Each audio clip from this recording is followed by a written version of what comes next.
everybody? Welcome back to Coast Outdoors. My name is Michael Jarrell, also known as the Topwater King, and today we're going to be talking about a mystery fish, and we're also going to be talking about the baits that I'm going to use to hopefully catch said mystery fish. So leave your guesses down in the comments of what this thing could be.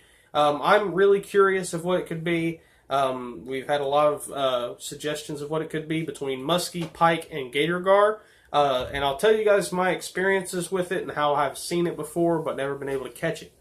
So first thing, I want to talk about the story of it. So this is a pond that I've only started fishing last year. First few times I went to it, I never caught anything, but finally I was able to get a lot of fish caught from that place. A lot of the big slammer worm fish came from there. A lot of the other big fish came from there this past year. I caught a lot of fish out of there, and it was a lot of fun fishing there. There's really just one good area of the pond that we can fish, but it usually has some fish. You just have to figure them out. Not only have I caught my first, mid 4.5 pounder of the year out of that pond last year, but I also caught my first swim bait fish. It was on this guy right here. I caught that out of there. I also caught giant snapping turtle. There's been big catfish caught out of there. There's also been some pretty good bass, bowfin.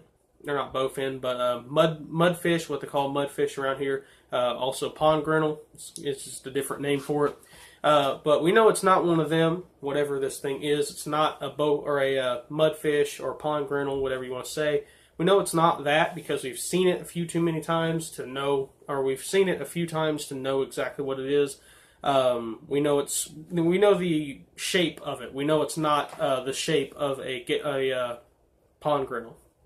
So the story that I always heard was when they first went to this pond. Now these were my two cousins. They always fished this pond. They fished it a year more than I have.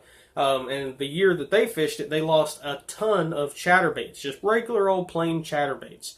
Whatever this fish is, it has a very good taste for chatterbaits and big square bill crankbaits, because one day me and my cousin was out and we were fishing. He had just bought this brand new mega crankbait, big old magnum size square bill. And I think it was like third cast, he ended up hooking into this thing and losing it. Broke the wire leader that he had. So my chances of hooking and catching this fish are pretty low, but I still want to try. Whatever it is, it likes eating snakes, ducks, or not ducks, but loons, blackbirds. It likes eating all kinds of stuff that swim across the water. We've seen it eat bass. We've seen it eat a lot of shad. We've also seen when we were reeling in a yellow belly catfish, sometimes when we were catching yellow belly catfish, we'd be reeling them in and they'd have real bad teeth marks all over them. One time, my cousin was telling me about a day where him and the other cousin was out throwing catfish, chunks of night crawlers for these yellow belly catfish, and they hooked into one, and as they were reeling it in, all of a sudden it got really, really heavy, and it had teeth marks all over it. It had a big bite marks in it where something was trying to eat it while he was reeling it in, and whatever it was, it had big teeth. I gave him a swim bait a while back at the beginning of last year, and when he was throwing it out there, whatever this fish was bit it and had huge teeth marks. I'm talking probably a good half-inch wide teeth marks in it. They were some pretty big teeth. Whatever it is, it has some pretty big teeth. Half-inch wide teeth. They were some pretty big gashes in that swim bait. He has a 6-inch swim bait that he's thrown a lot in there, and has had a lot of attacks from this fish, but he's never hooked it in, able to catch it. Whatever it is caught, it's been caught by a lot of hooks. It's been hooked by a lot of people. It's been, eating chatterbaits a lot. It eats a lot of baits.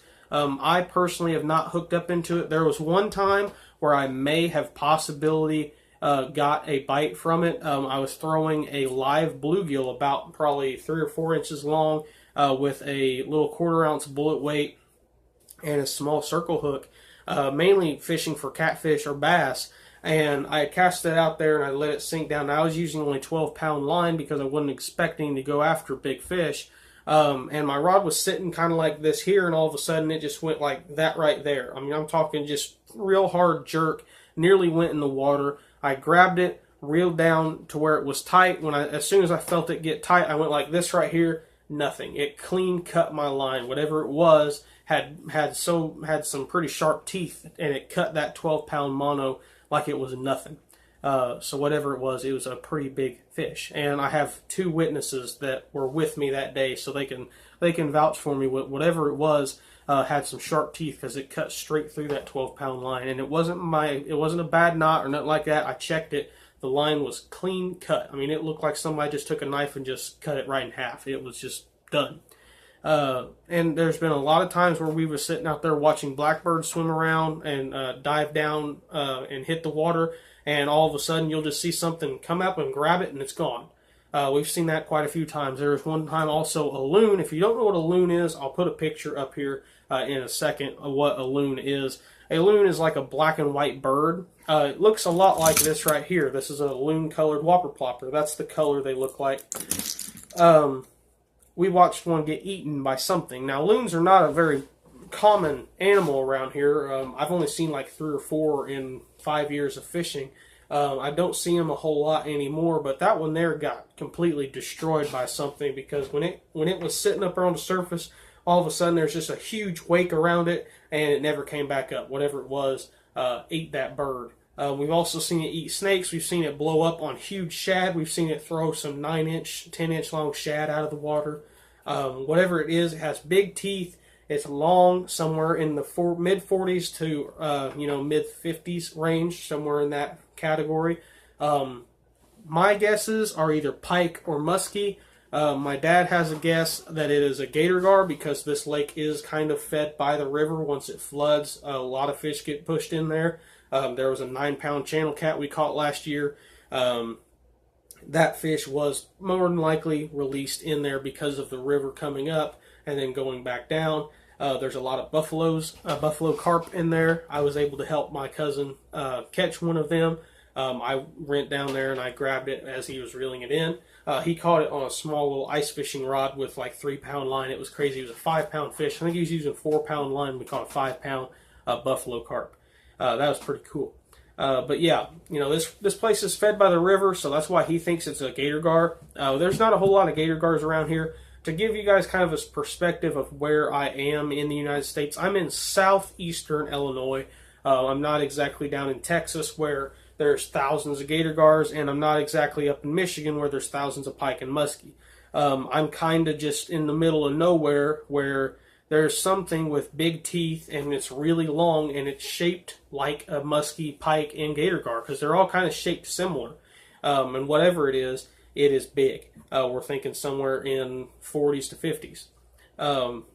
My guesses are muskie and pike. My cousins think it's either muskie or pike. One of them thinks it's a pike, one of them thinks it's a muskie. Honestly, we have no clue. That's why I like to call it the mystery fish, because it's something. We don't know what. So my typical setups that I'm going to be fishing for this fish is this right here. This is my Abu Garcia Black Max combo. This is one of the baits I'll be throwing for is a line through 6-inch Doc Sewer Company swim bait in green pumpkin. We do know it eats bluegill because there's a story that one of my cousins was telling me about. They were reeling in a bluegill and whatever it was got eaten off their line. So something in there obviously eats bluegill as well. And my other rod that I'm going to be using is what I like to call my frog and flipping stick. It's a medium heavy, just like this one here, but it's got 65-pound braid with a Shakespeare agility reel. So it's a pretty heavier. It's a little bit heavier than this one here. This one here's only got 20-pound mono, so I'm kind of taking a risk with that one. But I think, you know what? Why not? I do have a chance. I've seen people catch some pretty big fish on some pretty light tackle. Just earlier I was on Facebook. I found somebody he had like a 50-pound flathead catfish he caught on 8-pound line. My cousin, he caught not only a 5-pound buffalo carp, but he also caught a 5-pound 8-ounce bass on 4-pound line. And my other cousin, he caught a 9-pound channel cat on 6-pound line. So I'm not too worried. I think if I can play it out enough and try to keep him out of any brush that's down there, I could probably get him. So now we're going to go ahead and talk about some of the baits. Now, you guys seen that 6-inch swim bait? That's the Doc Sewer Company bait. If you guys don't know what Doc Sewer Company is, Doc Sewer Company is a company that I own and operate by myself. I make soft plastic baits like that one. I also make these. Now, like I said a second ago, whatever this is, we've seen it eat snakes. So these here are snakes. This here is a Dox Lure Company 13-inch magnet worm. And this here is the Dox Lure Company 12-inch Wrangler worm. So this one here is more of a buzzing bait. We're going to basically just rig this up with a 6/0 owner swim bait hook and buzz it across the surface. And we're going to take this one here with the same hook, owner 6/0 swim bait hook, and we're going to twitch it, basically like a soft plastic jerk bait, but a lot bigger and more closer to the surface. It's going to be a 13-inch snake, and this one here is going to be a little bit 12-inch buzzing snake. That color there's root beer. That color there's green pumpkin with a lime chartreuse tail. So that is kind of it for soft plastic baits. Now, topwater baits, obviously, we've been seeing it a lot, eating on the top of the water. So a whopper plopper is a big bait that I'm going to be throwing a lot. This is the 130. Now, a lot of people are probably going to be like, well, 190 is one of the most famous ones for muskie and pike. I don't have the money currently for a 190, and I don't really have a setup that is made for the 190 or baits like it. Now, I do have baits that are bigger than the 190, but they're also a little bit easier to throw, and they're a bit cheaper. The 190 that I've seen is like 30 or 40 bucks, and I don't have 30 to 40 bucks to spend on one bait. I have a little bit too much bad luck with losing lures, and I don't want to lose a $30 to $40 bait because I might just throw a fit. But, you know, this one here is probably going to be what I throw my topwater baits on, except for the walking bait, which I'll show you guys in a second. But that rod there is going to be my whopper plopper rod, and my frog rod is going to be what I throw this one on. So the reason why I'm going with straight braid with a walking bait, a lot of people are probably not going to understand why I want to go with straight braid, but there's no stretch with braid, and I think that if I can get the hooks into whatever fish it is with that straight braid, it won't have much slack, and it won't be able to, you know, not get the hook very good. I want the fish to get hooks really good. Whatever it is, you know, I don't care. You know, I know there's probably a lot of musky guys and pike guys that are probably going to be mad at me, but I don't really care how badly I hook a fish. You know, I can 99% of the time get the hook out, and if I can't, I'll just cut it off. But with this musky or pike, I want to catch it. I don't care how I catch it, but I want to catch it. So if I can get these hooks, you know, in deep, that's what I want. That's why I'm going with straight braid. You know, I know a lot of musky guys are probably going to get mad at me for, you know, I got to respect the fish. It's not really going to be respect the fish. I mean, I care about the fish a lot, but I don't care about respecting the fish the way they talk. You know, they talk about all this crazy crap that you have to do, you know, and that's why I don't fish for trout either, because I know there's a lot of people who are probably going to throw a fit when I catch a trout and don't do something right, because I know they can be very whiny, I guess you could say, about trout, and that's why I don't trout fish. I bass fish, because bass, as long as you don't kill them, you're fine. That's pretty much what it is. But straight braid for this walking bait. This is a Strike King Mega Dog. This is a 6-inch walking bait. It is huge. It's 2 ounces. I think that's my heaviest bait that I own.